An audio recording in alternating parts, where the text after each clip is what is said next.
Assalamu alaikum, guys. Earlier in the year, I told you guys about Grayscale Bitcoin Trust, ticker symbol GBTC, and I mentioned that it was a way to gain exposure to the price of Bitcoin in your brokerage accounts or tax-advantaged accounts, and that it entailed some risk, which primarily revolved around the fact that at the time it was trading at a premium to the underlying Bitcoin that it carried, but now it's actually trading at a discount, a steep discount to the underlying Bitcoin.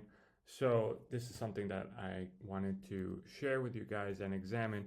Is it really true that you can buy these shares and basically be indirectly gaining ownership to Bitcoin at a discount? So let's start with what Grayscale Bitcoin Trust is.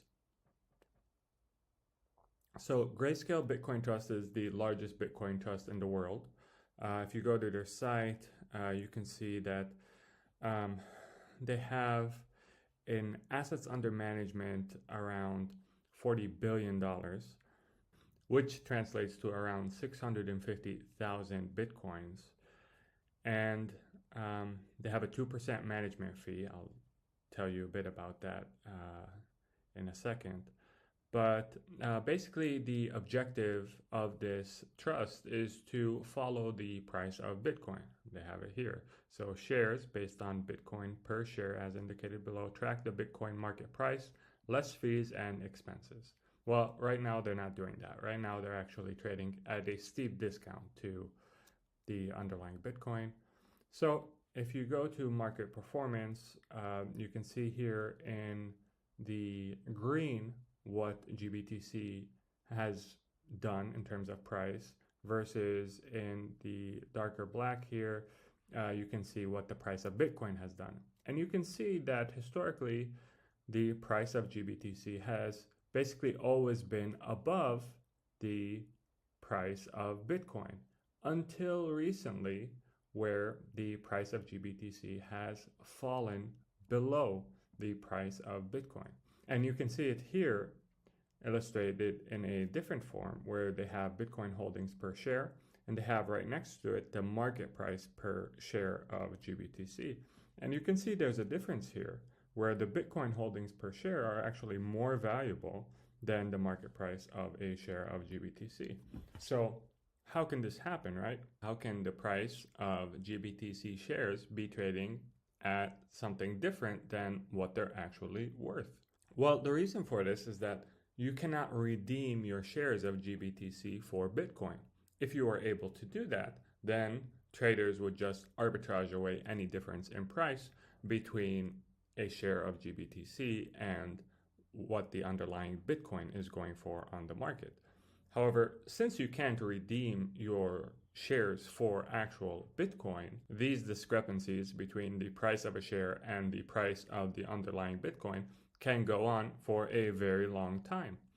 And if you look at the history of discount or premium to net asset value chart, you can see that most of the time GBTC shares have been trading at a substantial difference to their net asset value. Previously, it was a difference in premium, and now it's actually a discounted difference. As of the date of this recording, the shares are trading at around a 10% discount. So it's a substantial discount. So really what determines the price of GBTC is demand for GBTC, right? There's no way for you to redeem your shares for actual Bitcoin, and therefore Bitcoin is not a perfect dictator of what the price of GBTC ends up being. The reason people buy shares of GBTC in the first place is that they want to gain exposure to Bitcoin without necessarily having to directly own Bitcoin. There are a number of reasons for this. One of those reasons is security. So you don't have to organize the safe storage of your Bitcoin, which is an especially relevant concern if you're an institution and you're holding thousands of Bitcoins at a time. And additionally, you can gain exposure through GBTC to the price of Bitcoin in your brokerage accounts, including tax-advantaged accounts. And in these accounts, you can't directly own Bitcoin. So this is a way to gain exposure to Bitcoin in your brokerage accounts. However, now the reason why I think the demand for GBTC has not kept up pace with the price of Bitcoin is because there are competitors now. There are other ways to gain exposure to the price of Bitcoin, including a recently formed Canadian Bitcoin ETF, which has an annual management fee of only 1% compared to Grayscale's management fee of close to 2%. So Grayscale's top brass as of today have been in denial about this fact, and they've kept their management fee at 2%. And I think that so long as they keep their management fee at 2%, they're going to see their shares trading at a discount. Unless this annual fee goes down, you're going to see Grayscale continuously trading at a discount. And there are a number of stages to grief, and right now I feel like top brass at Grayscale is in grief mode, and the first stage of grief is denial. And so they're going through denial, but eventually they're going to get to the point of acceptance.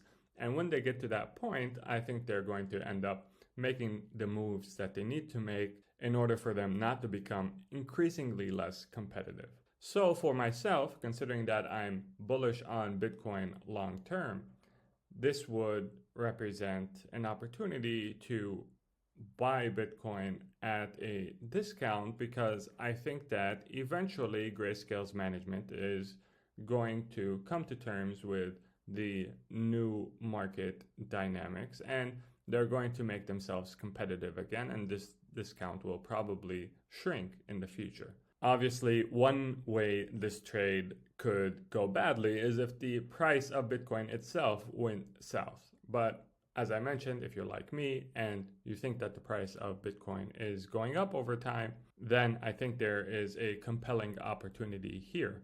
Now, I don't own any GBTC myself because I prefer to own Bitcoin directly.